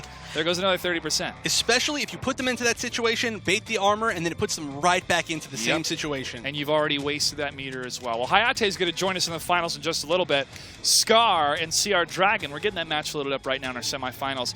I want to hear from our meme team. I want people to use that hashtag MKXProLeague. We had some awesome memes over these last couple weeks. Who's going to take it? Do you think Scar and his Demolition Sonya or Hat Trick Kung Lao can defeat this alien, terrifying dominance of CR Dragon? I want to hear from you on Twitter. Use that hashtag MKXProLeague. Scar and Dragon, according to our producer, Brett Beeling, the man, the myth, the legend, the professor, have never faced each other in a Pro League match. Wow, that's surprising, actually. Two players that have done extremely well. I actually had somebody in Twitch chat earlier today tell me, why don't you guys talk about how consistent Scar is? Because Scar is extremely consistent. So there you go. I said it. Done. Check mark. Yep. Scar, one of the most consistent players over the past 3 seasons, really. Definitely. And one of the nicest guys, I would say, I've met. Representing Texas well, representing Sonya players from around the world very well, and a stand-up guy. Classy gentleman. Hopefully he can continue and be able to qualify to make it to the finals. And here we go. Oh, immediately going hat trick. Now, that makes sense to me because we did just see him lose to Forever King's alien with Sonya, going to hat trick, and hat trick worked out for him. So it looks like Scar's just going to stick with it. Now, let's see if Dragon has experience in that matchup. A nice punish on the EX overhead flip. Keeping up that pressure. Oh, going for the low. Knocking over Zealous. There's the opening he's looking for. Oh no, drops the combo. And dropping the combo will not only lose him damage, but it'll take away the ability to set up a hat. Oh, man. Nice. Right, nice use of meter, and he can't get out of that. Oh, and a beautiful bait out of that corner. Oh, and Dragon's going acidic. Wow, I didn't even realize that. Well, as soon as in that corner he threw to the acid, that was it for Scar. But Scar's got to get out of there. And then this is the first time that we've ever seen Dragon use acidic on a broadcast. He has been using Tarkatan every single time. So acidic, interesting choice. It's really to punish some of the placement that Kung Lao could use, that spacing, or just punish that corner. Oh, no follow-up right there. Just going to knock him far away and try to zone. He's got that 17. He's going to go for 17 again. More of that damage over time. It's 17, but it also adds an additional 4 to 5% of unscaled damage at the end. So it's more like 20. Dragon's got a full stick patience of butter. He's not going to need it, though. Oh, he uses a little bit. Uses a little bit. Hey, you got to use it to take that win. No point in saving it if you can just win. Exactly. You're not going to carry over your meter into the next. That would be wild. That would be crazy. You'd have stacks on stacks on stacks on stacks. They'll give you like 9 meters maximum. You use it entirely during a set. You can do like a super X-ray uses all of your meter. All right, there we go. We got ideas. It would be a Superman X-ray from Injustice. Oh no, knocked into space. Oh man, that was fun. Not when you're getting hit by it. Not when you get hit by it, no. You're like, oh, I'm going to go get a glass of water. I'll be back after this. All right, so Scar sticking with hat trick. Now, an interesting note here, points-wise, Hayate, being second, has a chance now, really good chance to make it to finals. And Dragon now, at this point, even if he loses this set, tied for first seed. Guaranteed. First time anybody has ever done that except for Sonic Fox. So huge congratulations to CR Dragon, but also to the Critical Reaction team as well to see such top performers. Scar performing well in this round so far. There's a nice little wake up, a little hey, how you doing? Alien stuck in that corner, needs to keep up the offensive. He does with a throw, and that's going to take the round. Very one-sided for Scar. This is going to be an entirely a game of who can control the offense. And Scar, he's controlling it when he's in the corner right here. Little overhead coming from Kung Lao, however, not able to continue that onslaught. But there's the onslaught he's looking for to get out of the acid and continue the damage. Just continues the punches. Oh, that's going to be a lot of damage. Nice break by Dragon. He's going to shadow box until that Xenomorph shows his face. Low poke coming from Dragon, transitioning into an overhead. Good move, but now back in the corner. Oh, that hat trick! Now that is actually minus on block, so Dragon could have definitely poked out right there and prevented him from landing that down four afterwards. Beautiful blocks. Continues just the little poke onslaught, and that is going to tie up the series 1-1. Dragon did not get out of that in corner the entire set. That was completely controlled by Scar. Scar's hat trick has been like the sleeper character for the past 2 seasons. I don't know why he hasn't used him more.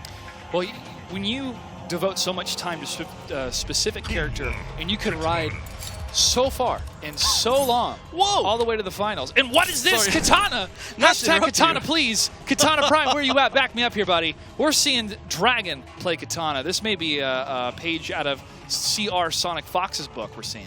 Now, Katana is a character that is known for being good against Kung Lao. However, not many people play Hat Trick Lao, so this could be an entirely different matchup. We're seeing Assassin from Dragon nonetheless, not even Royal Storm, which is the one we normally see. Now, Assassin, you have the parry, and you also have some of those setup moves that do some significant damage. You've got Sharpen, which increases the damage of all of her fan moves, and they reduced its recovery, so she can use it for pressure and combos now. You also get the Run, which is a much better combo ender. He's a really long knockdown. Look at that beautiful spacing coming from Scar. He knew what was going to happen from Katana with that fan.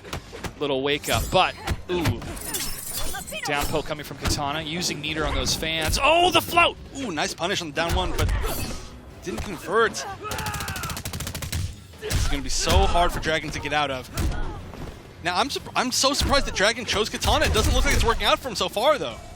I did hear that he was going to choose Katana against Forever King if Forever King went Lao against him last week, though. He's just getting blown up. Close quarter combat. Katana's not a close quarter kind of gal. You want to get that range. You want to use those fans and then move in when it's appropriate to get that death strike, especially with Assassin. Now the tables have turned. Throw coming from Katana.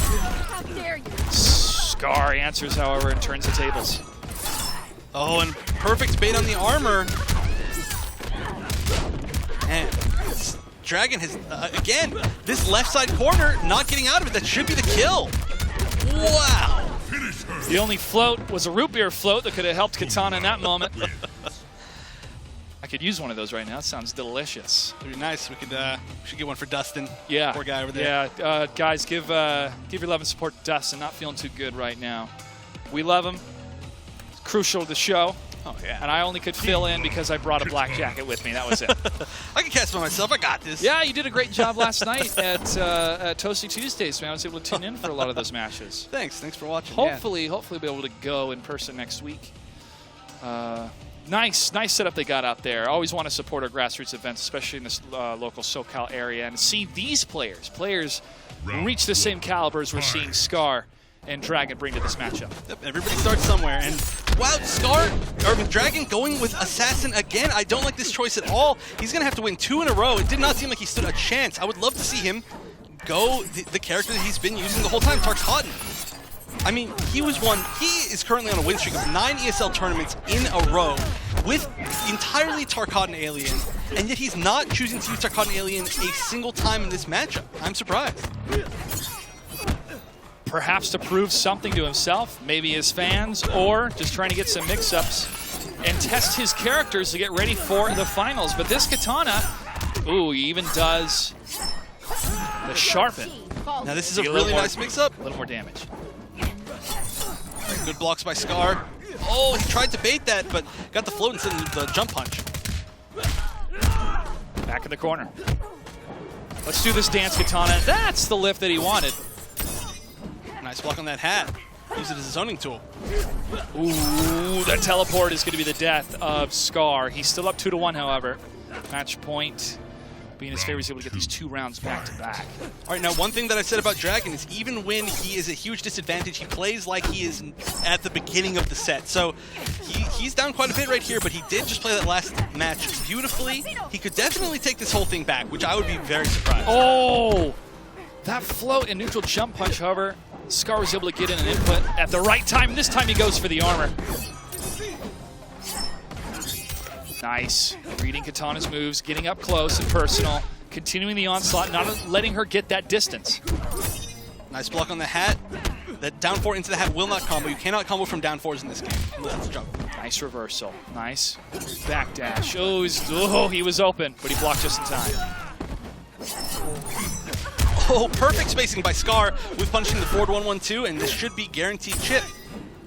Oh, he doesn't take it, just backing up. He does have some, oh, he has some options of his own, but dropped combo, that's not good.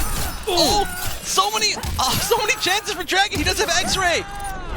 Just X-Ray. Wait, what's going on? Why is Scar not breaking? Oh, and the X-Ray. Wait, why didn't I don't know. I think Scar was as baffled as we were, going, wait a second, this Katana's actually doing damage with all of her nice little moves? All these fan throws only do 8%? Well, Not the case. Yeah, I'm surprised there were... maybe he was trying to tech instead of tech a throw, because the throw right there would have also killed him, or maybe he could have restood him into guaranteed chip. So maybe he was making the read, which we were talking about. I was talking about earlier with Dustin, that it's a guess between are you going to break or are you going to throw the opponent, which is unbreakable. So, okay, Dragon tying it up. Oh, but this is the issue here, is that now Scar can switch back to his main character and Dragon is stuck with Katana. Winner is forced into staying in the same character and variation choice. Loser may switch, and that is going to be Scar's advantage. Demolition Sonya. You have never seen anything like this. It will blow your mind. Oh, the puns. Here we go. Katana. Nice little fans. About 60% damage there, and there's going to be the first grenade coming from Scar. Oh, and Scar misses the reload. Still no grenades. Or uses the enhanced reload, trying to bait out. He's trying to bait out the punish from Dragon right there. And he was, instead of going for the damage, he went for the reload again. Dragon gets some nice damage here. There's that opening. The finesse of Katana in these combos, folks. None of this is easy, trust me. I spent a year with this character. She has some of the most complicated combos, but they're extremely fun. Yes, and they look amazing. Katana is, to me, her moves are some of the most gorgeous looking moves for design, for character placement, and also for Scar's loss. And that was a great choice right there. Not only did he kill him with a fan, but he managed to build a little bit more meter with the float before the fan. So meter building is extremely important. It takes a lot of presence of mind. Look at that armor. Look at that armor attacking out. Going to transition into the fans, into the lift. This Royal, still on Assassin, not on Royal Storm. All right, plus on block from those enhanced fans. Dragon might win here with Katana. What's going on, man? I'm so confused today. Hey, we saw it in Season 1 with Sonic Fox, and I was probably the happiest person in the room because I went, my character loyalist is going to pay off. This Katana just continuing that onslaught with the fans, gets out of the throw. Scar, however, is I'm not going to have any of this. Let me get that reload. Scar just being patient, but oh no, getting caught by the fan, but no conversion from Dragon. He could run up all the way, at least make Scar break. And that should be bad. There's no conversion again. Guaranteed chip here, pretty much. Just get that chip, Scar. Just get that chip, and he gets it. Not even a chip, just a swift punch in the face. Here we go, match point. CR Dragon versus Scar. Who's going to move on and face Hayate in the finals? Oh, and a beautiful dive kick to start it off. Dragon now losing the overhead option of the X-Ray, which is so good. Oh, uses the counter, but doesn't work. Oh, that grenade actually got Katana, and that will get the reload for Scar, and he's going to enjoy this. He's going to enjoy this. Well, this is looking very, very bad for Dragon. Dragon breaking a second time this set, or this round, I mean. Oh, he has a chance here. As soon as Katana gets you in the air, she's going to do at least 20% damage, almost 26% on that one. Oh no, no full conversion. That could have been the kill, but... Corner, more grenades. Scar going for that front 1-1. Nice, just down twos out of the pressure. Not going to catch the backdash. We are near guaranteed chip life here. And that's Scar it. Down twoing to stop the win streak from CR Dragon. CR Dragon will not win 10 in a row. and he gives it away using Katana, not even the character that we've seen him use most. Very surprising, but regardless, his Katana did very, very well. I'm surprised that a player who is so offense-based, such as Dragon, is able to switch his style up and play defensively with a character like Katana. A lot of people will be asking, where are my Dragons? Well, he's going to be in the finals, folks, so you can definitely find one of them. I really appreciate, though, that CR Dragon was able to bring Katana to the forefront again, because we did see Sonic Fox use this character in Season 1. The adaptability, however, of Katana is her spacing, is using those fans as much as she can, and Scar was having nothing of it, but only after he had switched to Demolition Suit. The Katana choice, it did work out much better than I thought it would, but that's the problem with counterpicking, is if you're down a game, that means you are committing. You have to commit, you have to play that character for the rest of the set, and then it allows your opponent to counterpick back. Well, that X-ray was almost worth it, though. It's one of my favorite X-rays to look at, because there's just so much finesse. There's so much finesse. However, there's the continual grenade onslaught coming from Scar is what led to that victory. So well done to him. Hats off to CR Dragon. Not 10 in a row. 9 in a row, though. The 9 streak. That's more than good enough. Definitely. And that will also tie him for first seed. He is now tied with Sonic Fox for first seed. They have the exact same amount of points. Congratulations to CR Dragon and CR Sonic Fox. That means they're pretty much guaranteed to make it to the finals. But seeding is so important. That's going to determine their place in the bracket. Not only will these 16 players be joining us at the finals, however, we're going to have some amazing cosplayers. And if you saw the photos last time, you don't want to miss it. Jennifer, we were able to announce a couple, but who else is going to be joining us at this event? Well, last week we announced that we will be having Sub-Zero, Jade, Cassie Cage, and Sonya Blade as our official cosplayers for our finals event. Well, I'm happy to announce that we will have one more join us. Our European correspondent, Mo, will be joining us as none other than Katana. So, if you want to meet her and the rest of the amazing cosplayers, you have to get your tickets. So go to mkx3.eventbrite.com. Do not wait. We are almost sold out. Gentlemen, back to you at the desk. I think Jennifer, she's right. We're getting close, folks. You want to get your tickets today as soon as you can. $20 is going to get you a food ticket, and we're going to have some of the best food trucks in LA. They were really good last time. It's going to get you a t-shirt, and it's going to get you inside the after party as well. And when you're at the event, there's going to be plenty of swag, giveaways, and special guests that you do not want to miss out. So get your tickets today. We're going to get ready for the finals. I'm very excited to see who is going to be our champion for Week 7. You're going to find out after this. Stay tuned.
You ready to face off?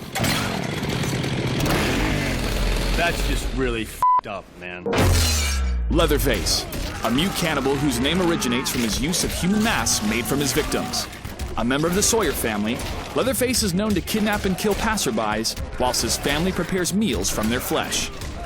Armed with his iconic chainsaw, mallet, and horrific screams, Leatherface is ready for a massacre across 3 variations.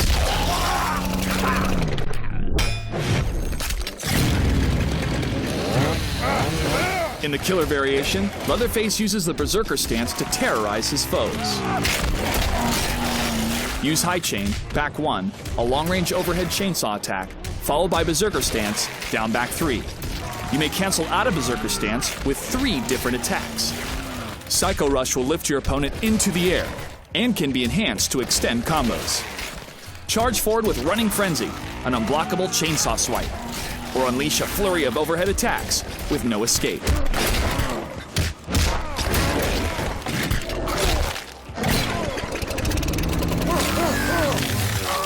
Change face from a brawler to a zoner with the Pretty Lady variation.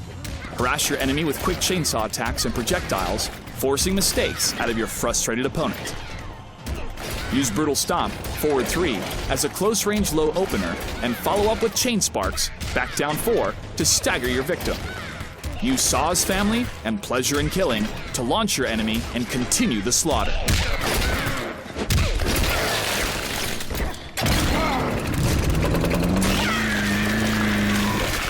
Serve up some high-pressure play with the Butcher variation.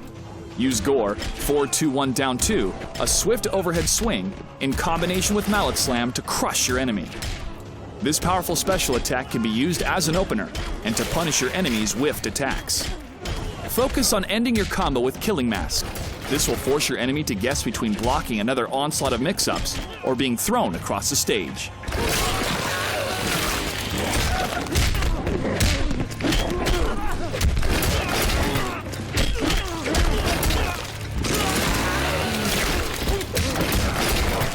Leatherface is a versatile brawler, equipped with a menacing chainsaw for long-range attacks and a hefty mallet for barbaric strikes with a personal touch. Depending on your variation of choice, focus on the spacing of your normal attacks. While Leatherface doesn't have the fastest 50-50s, he remains a constant threat at certain distances on the stage. Set the table and dine on carnage as you stake your claim as the master of horror with an X-ray brutality.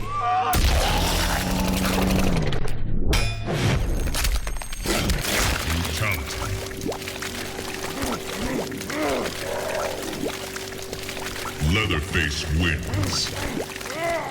Savor the flavor of your butchered foes, Texas Chainsaw Massacre style, with Leatherface.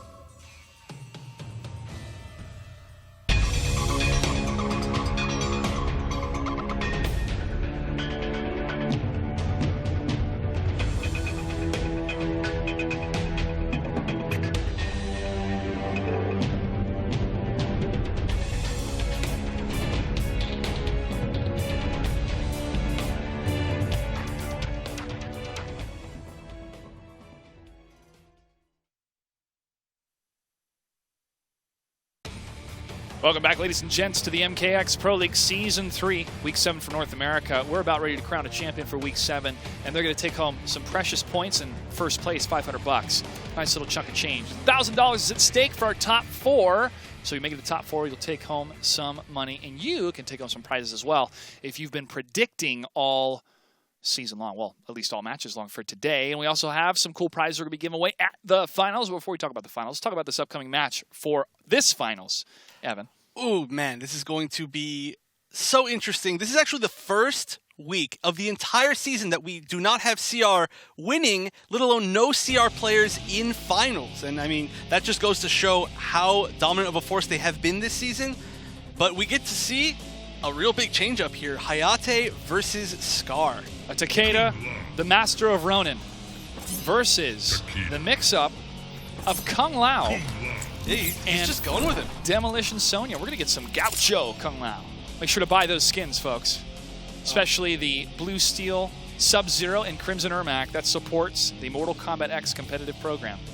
Those are just cool anyway. Even if they didn't, I would buy those. But they do, so I double bought them. Yeah. Round 1. All right, so we are seeing Hat Trick. They're just immediately going in here. Now, Scar, by getting second place, did guarantee himself a spot in the finals, so there's no way that he can be knocked out. You will be seeing him in Burbank, but Hayate really, really needs these points. If he manages to win here, he will put himself in a great spot to qualify. All he needs to do is do decently well next week. So he needs to keep doing what he's doing right Exactly. now. Just keep doing what you're doing, Hayate, and you will get those precious points. Continue that pressure up against the corner. There's going to be some trades from Scar, but not enough. And look at that health difference, folks. Barely even probably 15% damage being done against Orbit Hayate. Here we go, round 2. At least he did get out of the corner, but wow, what an incredible read by Hayate on that upsword. Both used meter, but the victor out of that exchange was Hayate. Now we're back in the corner. Drops the restand, but baits the armor. Hayate is showing that you cannot armor against him. He is so good on those reads. Very Sonic Fox-esque. That Kung Lao Gaucho is going to get pretty grumpy here in that corner. He's been able to do a tiny bit of damage now with that throw. Hopefully he can turn it around. Oh, that overhead from Takeda. You cannot forget how debilitating that can be as soon as it blows up, as soon as he opens you up. That is one of his main strengths, so you always have to expect the overhead. And just catching him with an unclimactic forward 1-2 for a very dominating first game of finals. Hayate. And 10 respects. Wow, our admin's going, yeah, more Ronin, please. Yeah, our admin likes Takeda, apparently. Ronin. So I think we're going to see a switch. Triborg, that is not what I expected. Are we witnessing, Evan? One of the characters that join us from Kombat Pack 2, the Twins' favorite characters, Cyrax, Sector, Smoke, and if you know the secret code, Cyber Sub-Zero. Yeah, Triborg is a character that we have seen, I want to say, the least of the DLC in the Pro League, although I could be wrong. We see Alien all the time. We see Leatherface. We've seen him a few times. Not a lot of Bo no Bo Right Show at all. No Bo Right Show, really. I forgot about him. That's how little we see him. I love Bo. And He's there. I know Brett loves Bo, too. You ever need a drink, you know where to go. All right, so Scar. Oh, okay. There's the smoke. There's the smoke that we've known. Now, Smoke does not have any armored wake-up attacks. He doesn't have any armor at all, but his enhanced Smoke Towards and Smoke Away are completely invincible, and invincibility is something you don't see too much in this game. That Trident is proving to be an effective transition to keep up this damage. Yeah, the best thing about Trident is that it keeps them standing. Oh, nice block. It keeps them standing to allow you to mix up your opponents more by taking just frame damage. Bam! You killed that guy with the Trident. Should lie low for a while, Brick? No, this is Triborg, folks. Oh! Through the smoke! Now, Hayate has faded 100% of armor in today's sets, but 0% of invincibility moves. He's like, hey, it's not armor, you're not going to block it. Look at it. Look at this surprise coming from Scar. Continuing the pressure in the corner. This Takeda has not experienced anything like this. Orbit Hayate is trying to figure out what to do. Wow, and he just hits that forward one a little bit later in that move's active frame so that it doesn't have the armor, and Triborg wins. wow. Scar just sent a message. Send him a smoke signal? He definitely did. He definitely did, and that said, correct, if you could read it. All right, so this is going to be a game of adaptation by Hayate. It doesn't seem like he knows the smoke matchup too well, and of course, once he gets his own stuff going, it's great. But he needs to learn how to get out of this pressure, and we'll see if he can adapt mid-set, which is something we've seen a lot from Dragon this season. We've seen a lot of that movement coming from Smoke, that smoke bomb, dropping it from the top, but also just waiting, anticipating for that overhead move from Takeda, then let me smoke past you. Smoke passing at the punish, starts off with the forward 3 low. All right, nice block. Uses the smoke towards to try to bait something. Oh, it's so beautiful. Just these reads coming from Scar, this character selection, this counter pick, if you will, against Ronin Takeda. Oh, he hits behind him. If the second hit of that move whiffs, which it often does, you can actually just punish it. Stand up and get a full combo. Smoke bomb again. He trades the smoke bomb with the down 1, but the smoke bomb will have the advantage as far as trades go. Oh my, Hayate. Oh, throws him in the air. What you got, Takeda? What you got? I'm an advanced cybernetic organism. He's like, you got robot whips? Yeah. Oh, man. All right, so we're starting to see an answer from Orbit Hayate. Oh, and there's that smoke again. That has worked so well for him. Every time. Every time. Blocking the flip. Whips the neutron punch, but no punish by Hayate. All right, taking the hard knockdown in the corner. Scar does have the meter to smoke out, just jumps away. Back in that corner, though. Good low poke. Block again, but taking the plus frames. Oh my goodness, folks. Are you witnessing this? Are you witnessing the maximization of the meter coming from Smoke right now? Scar is surprising everybody here. Oh, no full conversion off the back 2-1 because the second hit whiffs. Nice, the low's going to combo into the smoke bomb. One more hit of the vortex here. One more hit will kill. What's it going to be? Oh, he gets hit, but no full conversion. Getting to the whiff, but no punish from Hayate. This should be the kill if he uses the meter. Yep. He walked right into that neutral jump punch, and he took it. Great back and forth for both these players so far.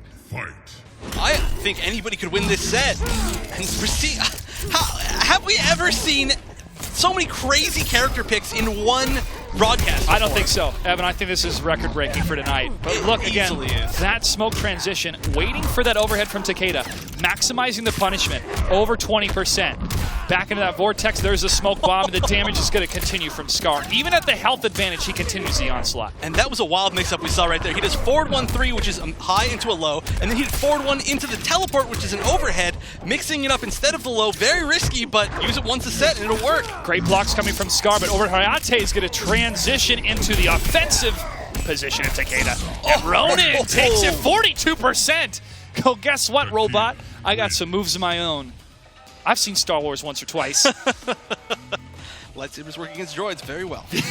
Indeed. Respect earned. 9. All right. Will the pick be the same from Scar?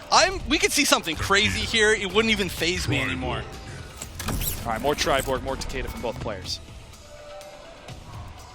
Wait a second. Wait a second. I'm just going to close my eyes and let them pick, and I'll just wait a second. Open my eyes and be like, it could be anybody. Sonya Blade! Oh, but not any Sonya Blade. We've got Covert Ops Sonya Blade. I believe that he chose Sonya Ops Covert Blade because it does have the counter. She has a really, really strong counter. You spend meter for it, you can get 40% for baiting out an attack. That's that, what do they call it? Not Gaiote. Garrote? Garrote, yeah. Garrote? I think so. Something along those lines. Checks with our expert on the production line. But it's definitely very effective if you're able to execute it perfectly. Nice wake-up armor by Hayate. There it is! There it is! What's the combo? Instant dive kick. This is the Bounty Hunter version. Oh, and look at all that damage. Drops the last hit, but still 39%. That is going to make Hayate so scared to press buttons. Look at that low opening kick. Pretty effective so far. And Sonya Blade gives a nice, hey, how you doing, Takeda? Back in the corner. School's in session. Oh, dive kicks out. Now, another scary thing about that Garrote is that it is so hard to whiff punish. As soon as she lets go of it, she recovers instantly. The only good way to deal with it is to hit her with a low. And Takeda's low is very slow. Yeah, it's such a fast-moving move. It's the sound effect, really. When you hear that whooshing, that wire. Yeah. Oh, in the corner combo, hard knockdown, gets a mix-up. Oh, there it is, just waiting for it. That wasn't meter, though, so it's not going to be full damage. Oh, we're going to see a strange conversion here, 4-3 for the knockdown. Smart play coming from Hayate, though. Knowing he's going to do it again. Using the meter, doesn't this should be the kill. 2, 3, 4, 5, and boom. We're going to the final game of finals in this crazy week of counter picks. And I'm going to expect no counter pick from Hayate, but again, it wouldn't surprise me at this point. I'm mentally broken here. Plenty to keep track of, Evan. Lots of notes. Same character selection, possibly. Ronin still highlighted from Hayate here. Orbit Hayate impressing us this season. I think it's almost an understatement. This is one of the cleanest Takedas I think I've ever seen. Absolutely, and Ronin, a variation we just so rarely see. And we will be sticking with Ronin going into this final game. We've got Covert Ops Sonya versus Ronin Takeda. Ooh, man. Finals for week 7. Anybody's game here between these two outstanding performers. Here we go. Do love this counter pick from Scar, though. The exact reason why was he has that counter and he used it so well. Oh, he's going to get conversion here. Yep, hard knockdown. Oh, there it is. There it is. It's like he can read his mind, and Sonya is not even telekinetic. I know. He should have the advantage. Continuing that damage in the corner again. Now, one thing I would like to see is for him to throw out the low a little bit more to try and bait that counter. Oh, and there it was, actually. Oh, again, Scar is playing Orbit Hayate like a fiddle with blades. And that was a beautiful bait. He did the string, he went into the military stance, faking to do a mix-up, just canceled out of it and blocked to bait the armor. Scar not out of the woods yet. There we go. Tried to use that move previously, but was right over Takeda's head. All right, so Scar is on match point to win his first tournament this season, but Hayate still has a chance. Got to feel that pressure from both players. Hayate needs these points. Scar is now guaranteed to go to the finals, but this is going to be based on positioning. He wants to get the highest seed possible in that bracket. Very nice neutral jump punch, and I totally agree with this choice here. Hayate is playing more defensively, trying to zone, not even trying to deal with her defensive options. Nice! Waiting for that move. That's going to reset the momentum a little bit, but now it's going to be back in the favor of Orbit Hayate. Beautiful punish. This won't be the kill. It won't be a hard knockdown. It's going to be a tough situation. Nice, just going projectile, which is safe. Oh, this is a bad spot, but no conversion by Scar, so it's going to be match point for both players. Scar was, I think, a little bit of that hesitation, not trying to overcommit if he was red, but he's going to get that projectile and start putting in the offensive damage against Hayate. Scar wants this victory. He wants to get a first-place victory for Season 3. Hayate needs these points, though, and he's stuck in the corner.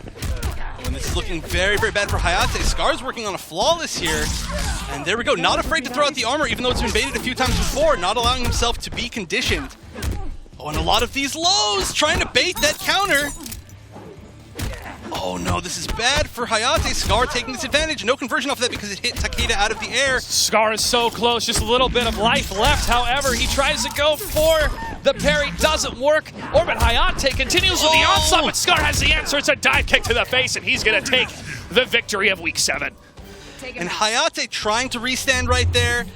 It was a good idea. He got a free mix-up off of that, but he didn't do it quite fast enough. Scar expecting that, jumping back, punishing the mix-up with the dive kick. It all came down to one read. Headshot. Well done, Sonya. Well done, Scar. This Takeda, though, coming from Orbit Hayate, has been most impressive. Not only because he's one of the characters that I play, which makes it a little bit easier for me to commentate because I know what's happening, but just the sheer attitude of Takeda's tier low tier when the game first came out, and now we're seeing impeccable play. And this drive work from Scar! Evan, I almost had a heart attack. Oh man, that was one of the many wild character picks of today. I'm glad we got to see it, but I'm also glad that he did end up switching back to Sonya. I thought the counterpicking of this set was perfect. Definitely.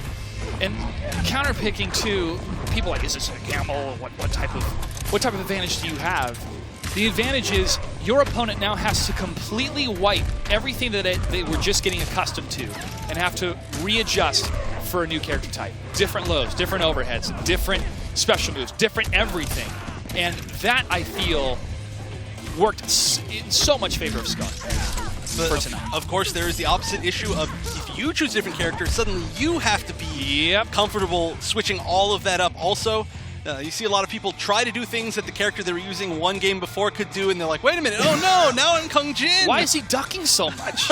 Scar is your victor, 3-2 against Orbit Hayate. Close finals, down to the last wire. Congratulations to all the top 8 that made it this far. There's 1 week left, folks. 1 week left, and that's next week. I believe we have one of our players standing by. We have Scar standing by. Congratulations, Scar, on taking home a victory for Week 7. How does that feel, knowing also that you've secured your spot into the finals on June 11th? Hey, man, it feels good. I was a little worried there. I thought Juan was going to get in. I don't want Juan in there. Juan cool and everything, but I'm glad Hayate got the job done. I'm glad that I secured the spot. It's a good feeling, man.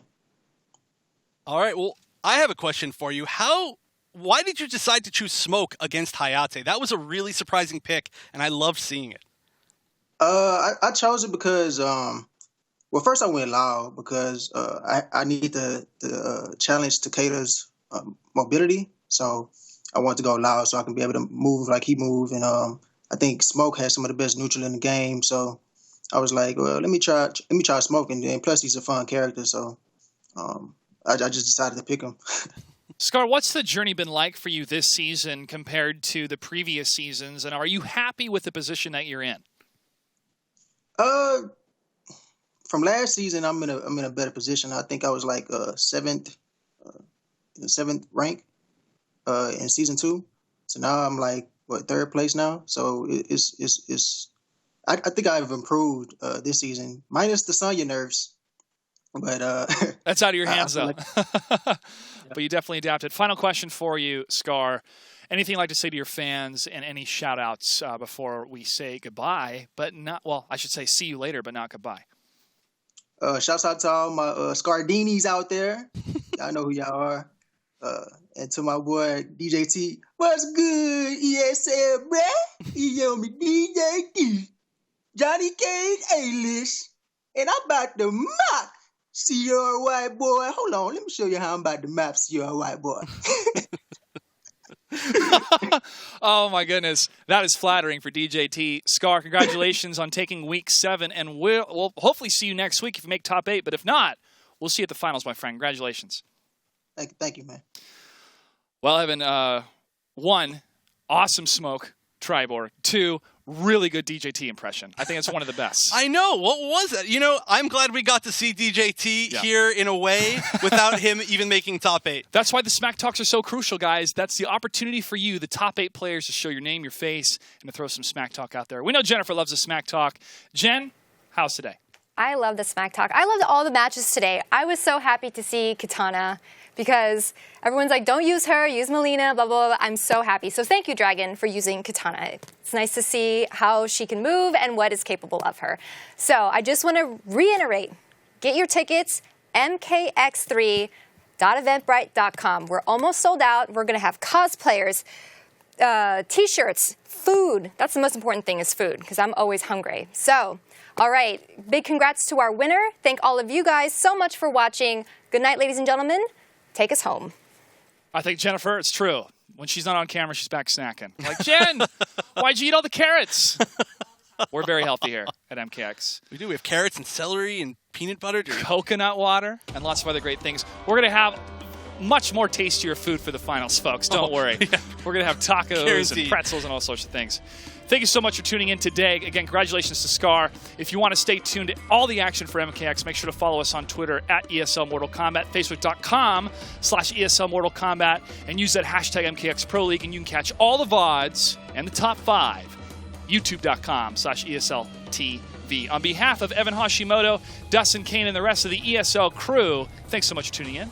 We'll see you next time. Good night and good game.